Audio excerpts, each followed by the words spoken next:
नमस्कार, मी ऋषाली यादव सारंग। आताच्या घडीची महत्त्वाची बातमी। मनोज जरांगे थोड्याच वेळात सरकारच्या जीआरवर चर्चा करणार आहेत। मनोज जरांगे थोड्याच वेळात मराठा समाजाशी चर्चा करणार आहेत। मराठा समाजाला विचारल्याशिवाय कोणताही निर्णय घेणार नाही आणि सकाळी 11 वाजल्यापासून मनोज जरांगेंचं उपोषण सुरू झालेलं आहे, अशी माहिती स्वतः मनोज जरांगे पाटील यांच्याकडूनच देण्यात आलेली आहे। दत्ता कनमटे आमचे प्रतिनिधी आमच्या सोबत आहेत। दत्ता, जाहीर सभेला किती वाजता सुरुवात होईल? वृषाली, जाहीर सभेला अगदी 5 मिनिटात सुरुवात होणार आहे। 2:30 वाजता सर्वांना मी बोलणार आहे, अशा स्वरूपाचा निरोप जो आहे तो मनोज जरांगे यांनी दिला होता।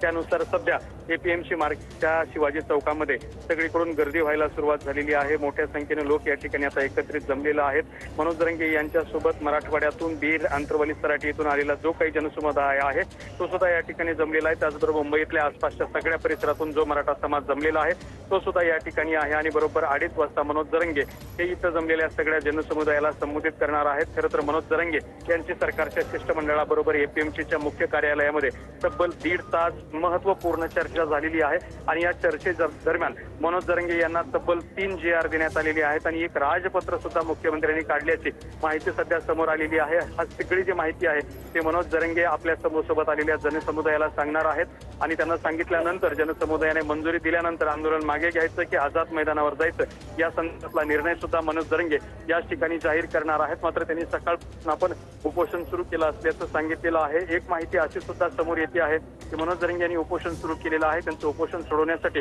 मुख्यमंत्री एकनाथ शिंदे स्वतः येतील आणि त्यांना त्या ठिकाणी हे तीनही जीआर देतील, त्यानंतर राजपत्र सुद्धा देतील। त्यानंतर मनोज जरांगे आंदोलन मागे घेण्यासंदर्भात आणि गुलाल उधळण्यासंदर्भात आपली भूमिका जाहीर करतील असं सुद्धा सांगितलं जात आहे। आता फक्त जे काही जीआर काढलेले आहेत, जो राजपत्र काढलेला आहे त्या राजपत्रासंदर्भातली माहिती जी आहे ती इथल्या जनसमुदायाला मनोज जरांगे सांगणार आहेत आणि त्यावर त्यांची मंजुरी घेणार आहेत। मात्र उपोषण मागे घेण्यासंदर्भात आणि आंदोलन मागे घेण्यासंदर्भातली जी भूमिका आहे ती कदाचित मुख्यमंत्री मनोज जरांगे यांच्या भेटीला आल्यानंतरच मनोज जरांगे जाहीर करू शकतात, अशी सुद्धा शक्यता सध्या वर्तवली जात आहे। मात्र मनोज जरांगे यांनी आतापर्यंत ज्या काही सरकारकडे मागण्या केल्या होत्या, जी काही भूमिका मांडली होती ही सगळी भूमिका, त्यांच्या सगळ्या मागण्या ज्या आहेत त्या सरकारने पूर्ण केल्या असल्याची माहिती मिळते आहे। वंशावळीचा मुद्दा असेल, मातृकुळातील नोंदीचा मुद्दा असेल, त्याचबरोबर पित्याकडून येणाऱ्या लोकांचं सुद्धा सत्प्रमाणपत्र देणं असेल किंवा कुणबी प्रमाणपत्र देण्याबरोबर ओबीसीत समावेश करण्याचा मुद्दा असेल, या सगळ्या मुद्द्यांवरती वेगवेगळे 3 जीआर काढण्यात आलेले आहेत आणि मराठा आरक्षणासाठीचा एक महत्त्वपूर्ण राजपत्र सुद्धा जारी करण्यात येणार असल्याची सुद्धा माहिती मनोज जरांगे यांना देण्यात आलेली आहे। त्यामुळे मनोज जरांगे आंदोलन मागे घेतात की आझाद मैदानावर जाऊन आपलं उपोषण पुढे सुरू ठेवतात हे पाहणं महत्त्वाचं ठरणार आहे। मात्र अवघ्या 5 मिनिटांमध्ये या सगळ्या प्रश्नांची उत्तरं मिळू शकतात, कारण 5 मिनिटाच्या आत मनोज जरांगे उपस्थित जनसमुदायाला बोलायला सुरुवात करणार आहेत। गेल्या 4.5 महिन्यापासून हे आंदोलन सुरू आहे। त्यामुळे असंच आपल्या सोबत अगदी काही मिनिटांमध्येच आता मनोज जरांगे या ठिकाणी येतील आणि सरकारनं जो जीआर दिलेला आहे तो वाचून दाखवतील।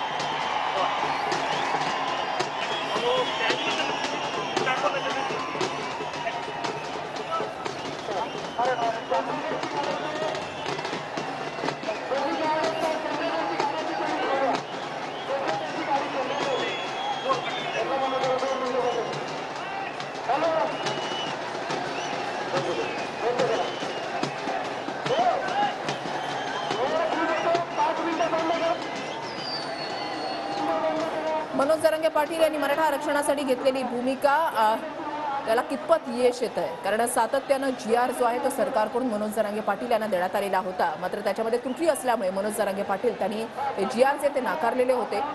आता मुंबईच्या वेशीवर आल्यानंतर शिष्टमंडळानं जो जीआर दिलेला आहे, 3 जीआर देण्यात आलेले आहेत अशी माहिती मिळते आणि एक राजपत्र सुद्धा आहे।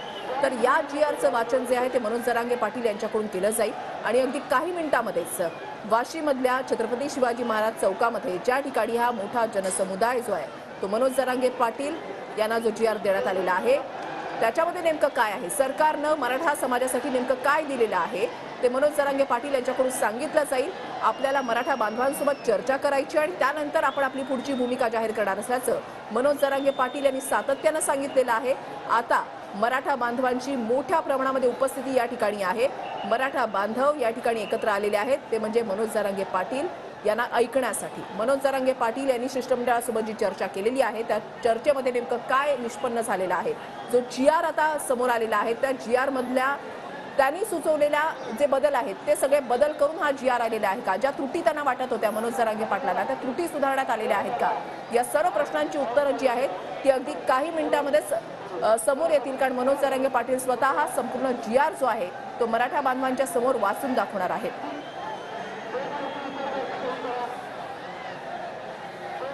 मराठा बांधवांना विचारल्याशिवाय आपण कुठलाही निर्णय घेणार नाही असं मनोज जरांगे पाटील यांनी वेळोवेळी सांगितलेलं आहे। पायी मोर्चाचा आजचा 7वा दिवस आहे। काल रात्री वाशीमध्ये मराठा आंदोलकांचा बांधवांचा मुक्काम जो आहे तो वाशीमधल्या एपीएमसी मार्केटमध्ये होता। आज सकाळीच शिष्टमंडळ जे आहे ते मनोज जरांगे पाटील यांच्या भेटीसाठी पोहोचलेलं होतं। मात्र शिष्टमंडळासोबत चर्चा करण्याच्या अगोदर मनोज जरांगे पाटील यांनी जवळपास 1 तास वकिलांसोबत कायदेतज्ञांसोबत बैठक घेतली, चर्चा केली आणि त्यानंतर त्यांनी शिष्टमंडळासोबत चर्चा केलेली आहे।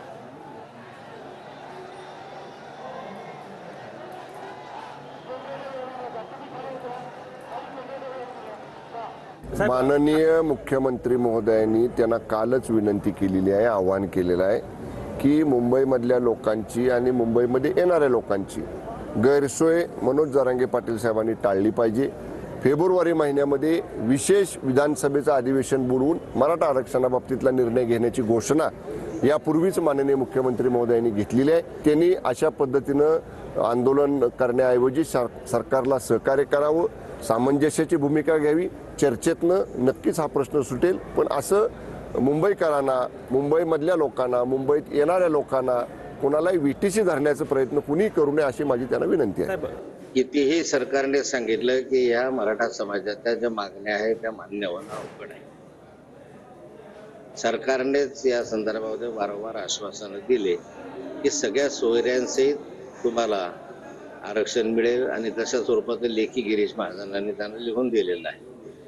ओबीसी मधून आरक्षण देऊ असं सरकार म्हणत आहे, पण एका बाजूला देवेंद्र फडणवीस म्हणत आहे की ओबीसीच्या आरक्षणाला धक्का न लावता आम्हाला आरक्षण द्यायचं आहे। म्हणजे समाधानासाठी जर जी.आर. काढला असेल तर मला वाटतं हा जी.आर.